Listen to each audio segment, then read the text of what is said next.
Bismillahirrahmanirrahim. Assalamualaikum warahmatullahi wabarakatuh. Kita lanjutkan lagi ya ke video yang berikutnya, yaitu mengenai physical and chemical properties of alkane, atau sifat fisik maupun sifat kimia dari suatu alkana. Oke, kita awali dulu dari bentuknya dulu ya, jadi wujudnya atau fasanya. Jadi untuk alkana yang mulai dari metana, di sini C1 sampai butana yang C4 itu dia wujudnya di alam itu dia berwujud gas, begitu ya. Makanya dan ini menjadi komponen yang sering banget kita pakai, terutama ibu-ibu atau mbak-mbak yang ada di kos atau di ma'had, begitu ya.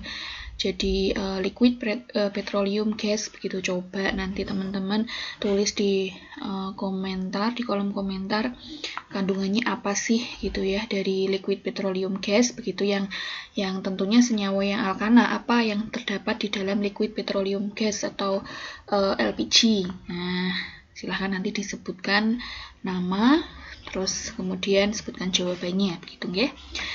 Terus kemudian untuk C5 berarti pentana sampai C17 ini dia wujudnya cairan, sementara mulai C18 sampai seterusnya itu dia mulai wujudnya padatan.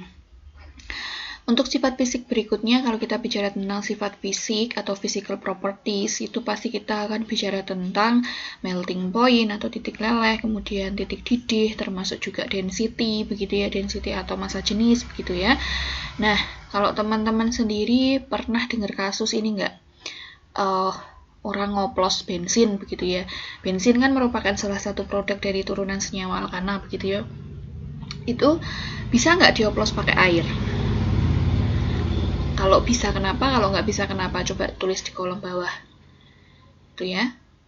Coba nanti saya mau lihat nih siapa yang sudah bisa menuliskan alasannya, siapa yang enggak gitu ya. Karena kadang kalau teman-teman menuliskan alasan di kolom bawah begitu, kadang saya suka lihat, dan itu menjadi salah satu bagian aktivitas di dalam perkuliahan kita gitu. Jadi jangan sungkan kalau mau menuliskan kan, dan jangan khawatir juga karena memang video saya yang ini kan hampir sebagian besar untuk yang semester ini saya bikin unlisted, begitu ya. Jadi yang bisa nonton ya yang cuman saya kasih link begitu. Jadi ya karena saya lebih spesifikkan khusus untuk kita aja begitu. Jadi tidak usah takut atau ragu untuk menulis gitu. Maksudnya saya supaya bisa melihat oh ini yang engage siapa, yang enggak yang siapa gitu. Baik, untuk sifat fisik alkana tadi ya kita lihat dari yang orang ngoplos bensin begitu ya. Itu biasanya pakai apa? Pakai air bisa nggak kira-kira? Pintar yang menjawab nggak bisa. Berarti Anda benar, begitu ya. Karena dia adalah senyawa yang non-polar. Perlu teman-teman ingat juga prinsip like dissolve like. Jadi like dissolve itu kan melarut. Jadi sesuatu yang polar itu dia akan melarut ke yang cenderung polar.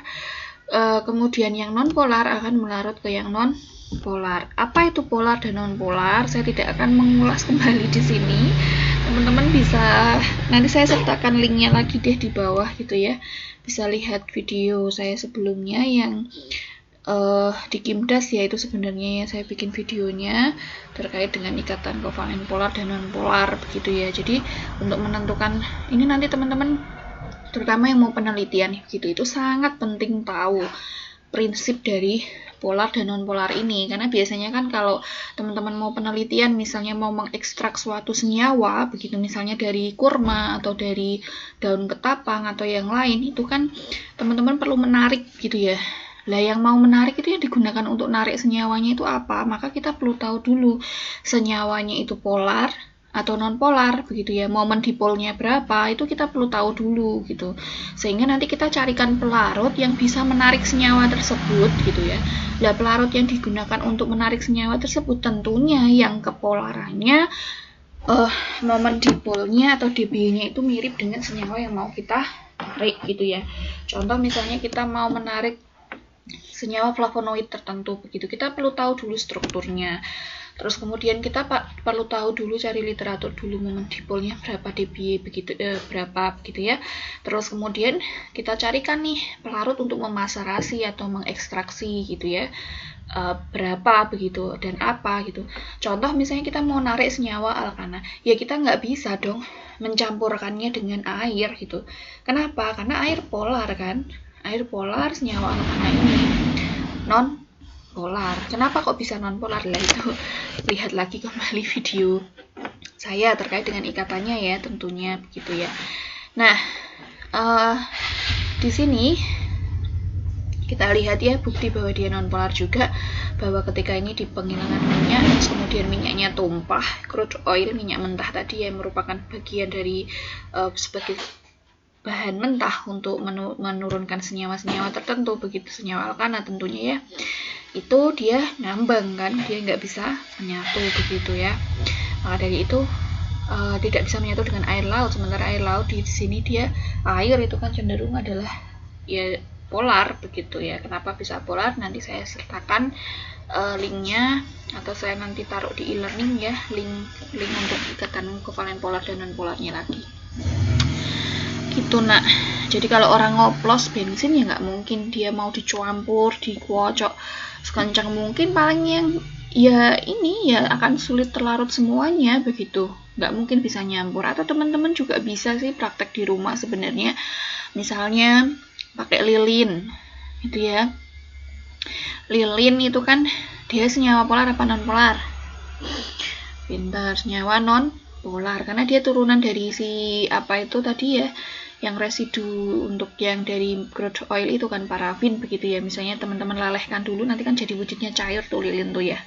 Lelehkan dulu, terus kemudian coba campur di air. Kira-kira bisa nggak larut? Nah, itu mirip dengan alkana. Atau bisa teman-teman coba praktek sendiri di rumah, misalnya bensin dari teman-teman, misalnya teman-teman campur dengan sedikit air gitu, nanti pasti dia akan misah jadi bentuk dua fasa begitu. Walaupun teman-teman aduk, nanti tetap akan kembali lagi menjadi dua fasa. Silahkan dipraktekkan sendiri kalau nggak percaya gitu ya.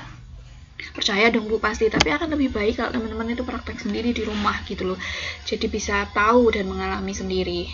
Nah, sifat fisik yang kedua,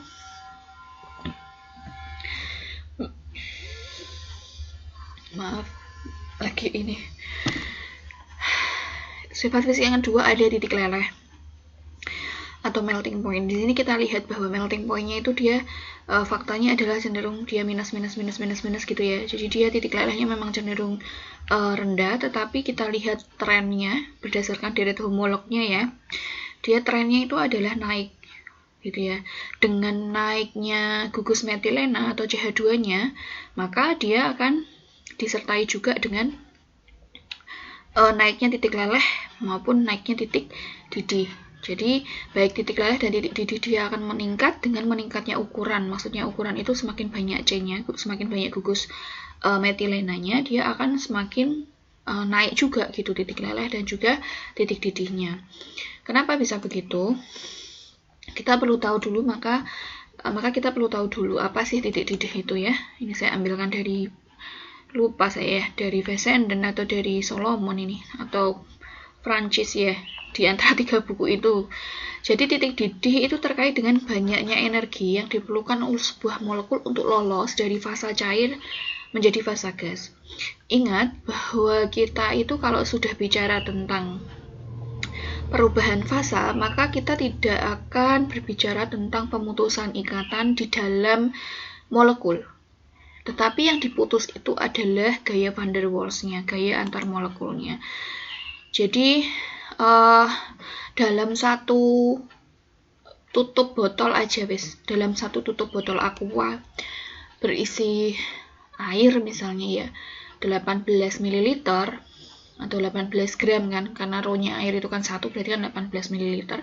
Itu terkandung berapa molekul air coba?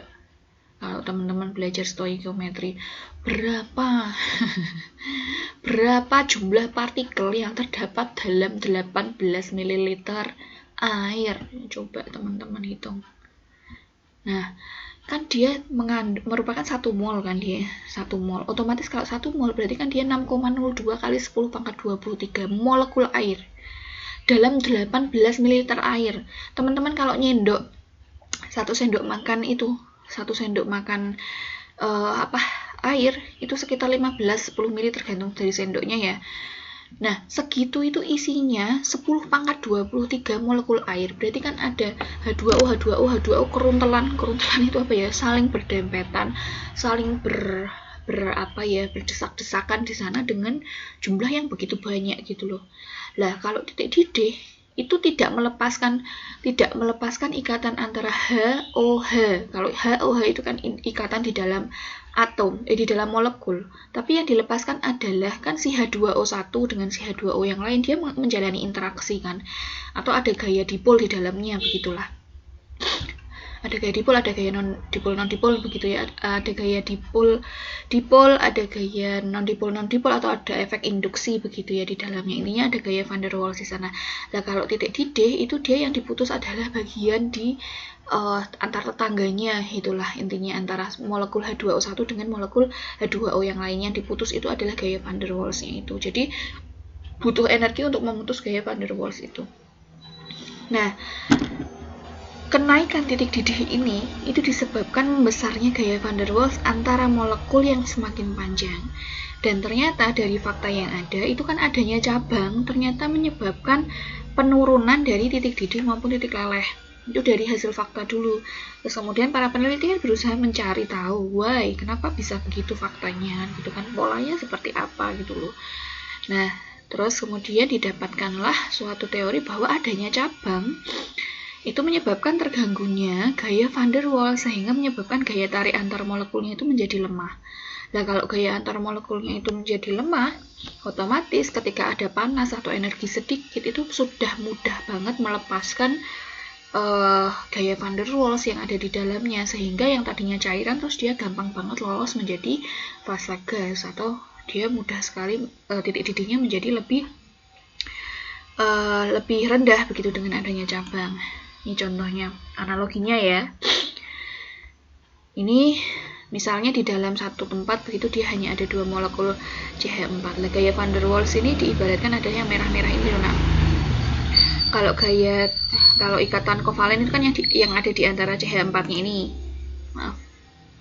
C sama H itu kan berarti gaya di dalam molekul CH4-nya. Tapi ini kan gaya van der Waals itu kan yang berada di antara atau gaya di antara molekul ini. CH41 dengan CH4 yang lain kan dia diikat juga sama gaya. Kenapa disebut gaya? Karena kekuatan ikatannya itu tidak sebesar ikatan kovalen, ikatan ionik gitu loh. Jadi makanya disebut hanya gaya aja gitu loh, terimbas aja begitu. Nah, di sini kita lihat ini sama-sama 1, 2, 3, 4, 5. Apa ini? Ini normal pentana. Yang di sini juga berarti C5H berapa ini? Hanya ada berapa? Ayo hitung. C5H12 gitu ya. Terus yang di sini juga sama nggak? C5H12. Hitung sendiri coba.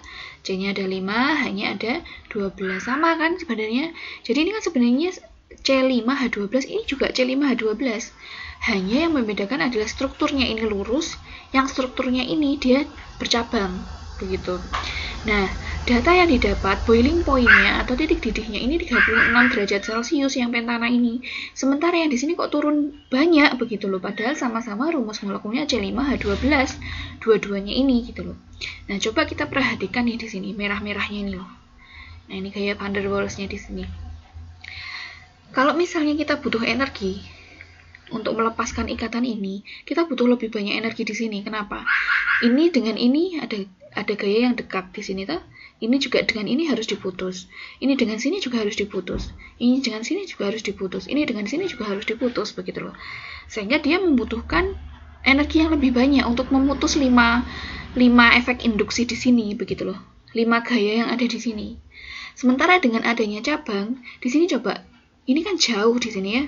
Sehingga tidak terlalu terinduksi di sini. Ini yang dekat yang butuh diputus dengan kekuatan yang lebih besar kan cuman ini di sini, seret gitu, cuman 1, sehingga energi yang dibutuhkan untuk dia lolos menjadi fase gasnya itu menjadi lebih sedikit gitu, sehingga berimbas pada penampakan boiling point-nya atau titik didihnya menjadi jauh lebih rendah, walaupun rumus molekulnya sama, C5, C-nya jumlahnya sama, hanya sama, terus cuman yang membedakan hanya yang ini bercabang, yang ini rantai lurus. Paham ya sekarang ya? Nah, coba teman-teman kerjakan ini nih. Mana nih yang apa itu? Yang cocok nih. Nah, ini kan lebih tinggi dibandingkan ini. Mana yang lebih tinggi kira-kira? Ini C-nya jumlahnya sama nggak dengan yang di bawah? C-nya sama, hanya sama atau tidak? Iya, dua-duanya sama. Cuman yang satu rantai lurus, yang ini ada cabangnya. Maka dari itu nanti kemungkinan besar yang boiling point-nya lebih tinggi adalah yang endekana. Kita masuk ke sifat kimia dari alkana. Nah, chemical properties of alkenes begitu ya. Kita sudah tahu di awal di video yang sebelumnya saya sudah pernah menyebutkan bahwa alkana itu adalah hidrokarbon jenuh begitu ya. Kenapa dikatakan jenuh? Karena memang dia sulit gitu, sudah sulit bereaksi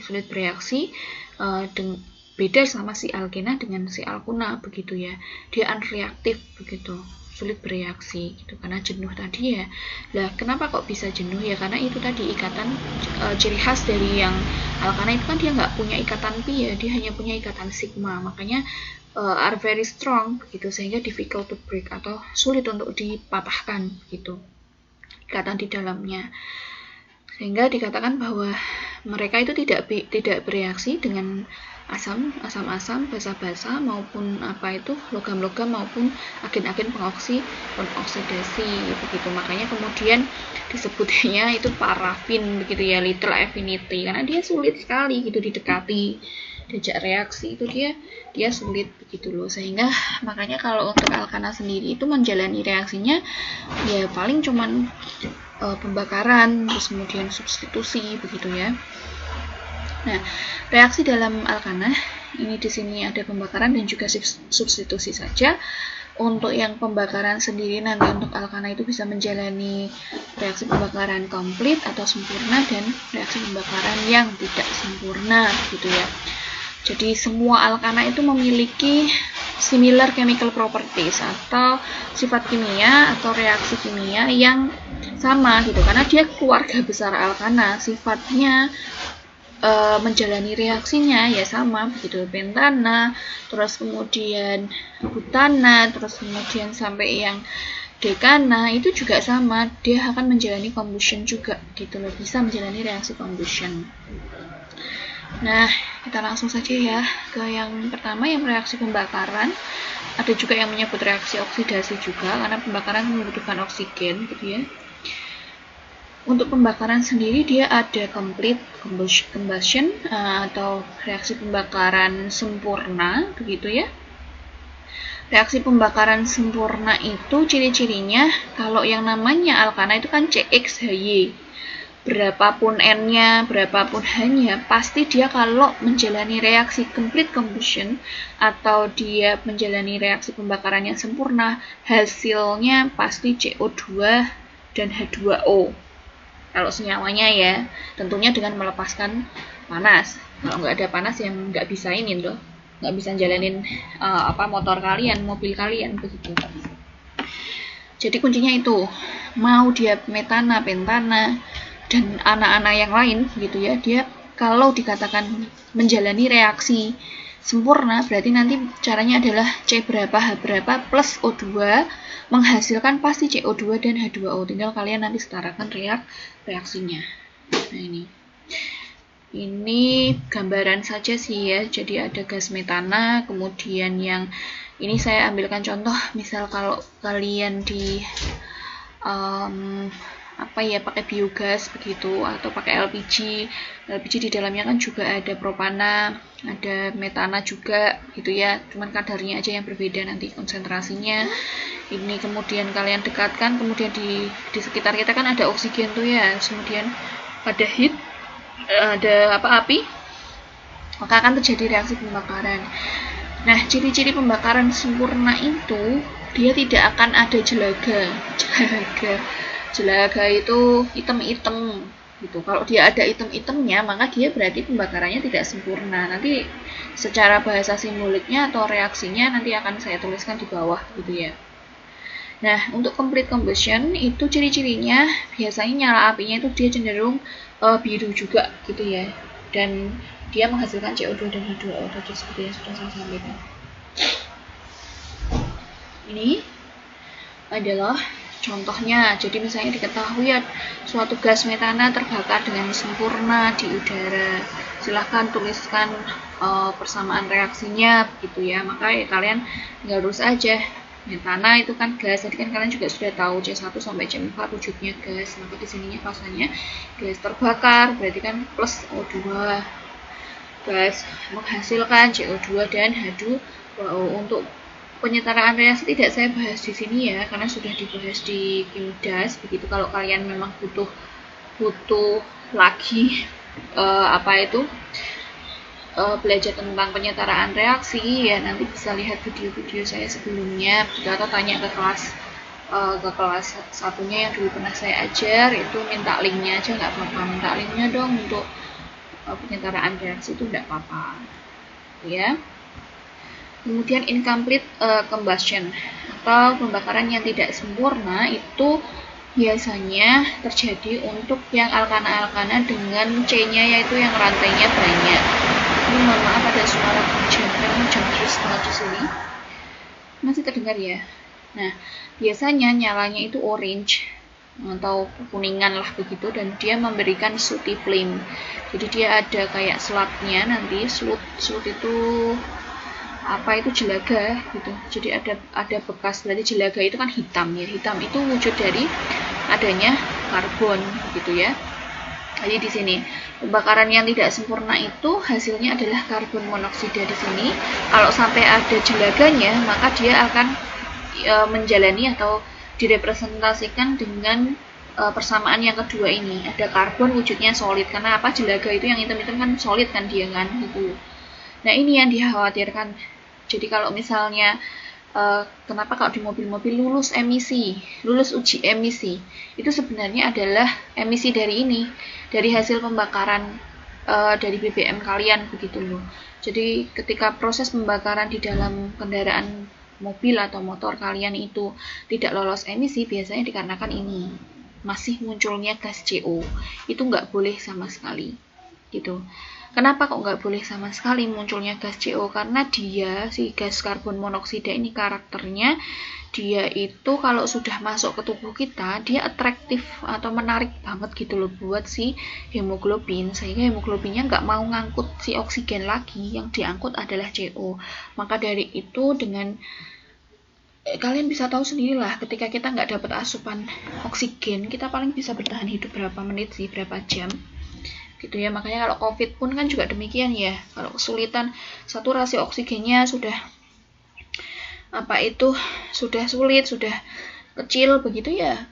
Ya dampak berikutnya akan sangat cepat begitu loh untuk menyebabkan kematian. Maka dari itu tidak boleh sama sekali adanya gas CO ini keluar dari kendaraan bermotor begitu. Yang diperbolehkan pembakaran secara sempurna. Maka dari itu kan terus banyak orang-orang kemudian ilmuwan gitu ya yang menciptakan catalytic converter begitu. Jadi catalytic converternya itu adalah katalis yang dibuat untuk membuat proses pembakaran dari kendaraan bermotor dari bahan bakar dari BBM kalian di dalam mobil atau di dalam motor kalian itu terjadi secara sempurna. Kenapa? Kalau terjadi secara sempurna, produk reaksinya hanya CO2 dan H2O saja. Kalau CO2 karakteristiknya gasnya itu tidak akan saingan sama oksigen untuk ditarik sama hemoglobin. Jadi paling dia kalau kita terpapar terlalu banyak CO2 itu kan akan lemes gitu ya, tapi tidak mengakibatkan sampai dampak kematian. Tapi di lingkungan nih, karena terlalu banyaknya orang menghasilkan atau membuang gas CO2 di udara kita, di atmosfer kita, nggak cuman 1 ton tiap hari, tapi bisa berton-ton gitu ya kalau diakumulasi di seluruh dunia, sehingga dia menyebabkan lapisan tipis begitulah yang kemudian dia menjadi penyebab dari global warming gitu ya. Saat ini kita harus waspadai bersama. Makanya saya bilang bahwa kalau memang tidak terlalu urgent begitu menggunakan mobil, atau misalnya 1 orang nih di rumah ada 4 orang masing-masing pegang mobil, padahal untuk menghasilkan untuk mobil sendiri itu kan dia membutuhkan bahan bakar yang jauh lebih banyak. Bahan bakar yang jauh lebih banyak, pertama selain ongkosnya berat begitu ya, ongkosnya lebih banyak. Yang kedua itu yang terpenting adalah masalah limbah nih. Kalau kalian belum bisa bertanggung jawab terhadap limbahnya, ya ayo kita sama-sama bijaksana begitu. Limbahnya CO2 sama H2O-nya, misal lah kalian pakai motor 1 liter bisa pakai 3 hari, tapi kalau misalnya pakai mobil 1 liter mungkin sehari begitu. Nah 1 liter itu kalau dikonversi seandainya RO-nya, walaupun ini bukan RO Alkana, nggak mungkin 1 ya, seandainya ini saya bilang RO-nya itu 1, begitu saja itu kan sudah 1 kilo kan. Nah 1 kilo berarti CO2 sama H2O total yang dibuang ke udara itu 1 kilo, itu 1 orang. Lah dikalikan berapa orang, berapa miliar orang di dunia ini yang menggunakan mobil begitu loh. Jadi ya ini perlu kita galakkan bersama ya, bahwa kalau memang nggak perlu banget kita membuang limbah gas kita ke udara begitu, yo kita kan masih bisa menggunakan alternatif yang lain, motor misalnya. Kalau memang nggak hujan, nggak kondisi sakit, ya nggak apa-apa gitu, pakailah motor, karena motor penggunaan BBM-nya lebih rendah. Kalau penggunaan BBM lebih rendah berarti kan artinya pertama kita saving unrenewable resources ya, atau tadi minyak mentahnya kita bisa saving begitu. Terus yang kedua, kita meminimalisir limbah CO2-nya itu sama H2O-nya. Kenapa kok menjadi turut keprihatinan ya? Karena yang bisa ngambil CO2 itu siapa? Kita bisa ngambil CO2? Nggak bisa, kita malah menambahi CO2 dari hasil respirasi kan. Yang bisa ngambilin tuh cuma tumbuhan, sementara tumbuhan dibabat habis untuk perumahan, untuk keperluan manusia lagi begitu loh.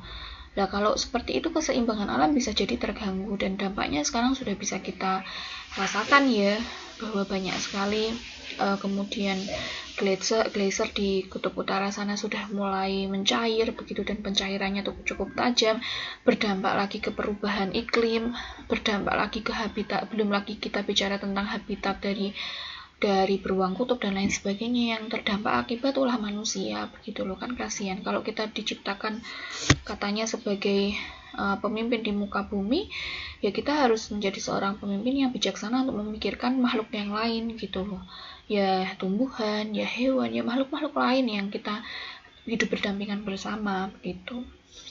Kok jadi sampai ke sana-sana ya. Baik, ini ya, jadi untuk incomplete combustion itu bisa ada beberapa reaksi. Kalau dia yang dihasilkan pembakarannya hanya karbon only, berarti ini karbon, terus kemudian dengan H2O pasti ya dihasilkan ya. Terus kemudian ini loh yang paling ditakutkan itu yang ini, yang kedua, ketika yang dihasilkan adalah karbon monoksida gitu. Karena ini nggak ada karbonnya, berarti kan full kadar karbon monoksidanya itu tinggi begitu. Itu kemudian juga alkana itu juga menjalani reaksi substitusi begitu ya. Jadi kalau substitusi itu apa sih Bu? Substitusi kan cuma diganti begitu loh, jadi nggak ada yang hilang. Contoh kayak misalnya, guru substitusi hari ini ada guru yang nggak masuk, disubstitusi sama guru yang lain, hilang nggak gurunya? Enggak, tetap ada gurunya, hanya saja berbeda begitu, berbeda orang digantikan gitulah ya. Jadi kalau misalnya ini H begitu ya, ini diganti sama Cl yang ada di sini gitu, sehingga hasilnya produknya adalah CH3Cl plus HCl atau fluorometana begitu ya, ini di sini. Nah, ini reaksi substitusi ini sering banget terjadi. Contohnya itu adalah ketika dia kena sinar UV. Terus kemudian kena gas klorin, begitu dia akan menjalani reaksi substitusi begitu ya. Pernah dengar nggak ya kebocoran gas freon begitu ya? CFC kan dia kan. Jadi ketika ada kebocoran gas freon, gasnya itu nanti ketemu sama sinar UV, maka akan terjadi reaksi substitusi. Dan kalau reaksi substitusinya seperti ini aman, maksudnya dia tidak akan membentuk radikal bebas. Yang dikhawatirkan adalah ketika dia itu membentuk radikal bebas begitu. Kalau dia bentuk radikal bebas, maka dia ketika ketemu molekul-molekul yang lain begitu ya, misalnya ketemu ozon begitu, maka si ozon ini juga akan diikat kemudian menjadi radikal bebas yang lain lagi, dan dia akan seperti reaksi berantai begitu loh, reaksi berantai sampai nanti dia ketemu suatu zat yang memang disebut sebagai anti radikal bebas atau antioksidan begitu ya biasanya itu. Makanya kita dibilang atau disarankan untuk sering memakan makanan yang memiliki antioksidan tinggi sebenarnya karena mencegah radikal-radikal bebas. Jadi si antioksidan ini itu dia memberikan satu elektron begitu. Jadi radikal bebas itu kan ketika dia reaksinya itu ada satu elektron begitu. Jadi dia mutus kan harusnya mutus dua buah elektron ya. Jadi atau sepasang ikatan gitu loh. Nah, ini kadang kalau kita bicara tentang reaksi yang substitusi ini kadang mutusnya itu cuma satu elektron sehingga bentuk suatu radikal bebas. Itu nanti kalian akan pelajari lebih lanjut begitu ya. Baik, untuk alkana hanya ada 2 itu saja reaksinya, ada pembakaran atau biasanya ada juga yang menyebut reaksi oksidasi, kemudian ada reaksi substitusi gitu. Demikian untuk video kali ini, semoga bermanfaat. Assalamualaikum warahmatullahi wabarakatuh.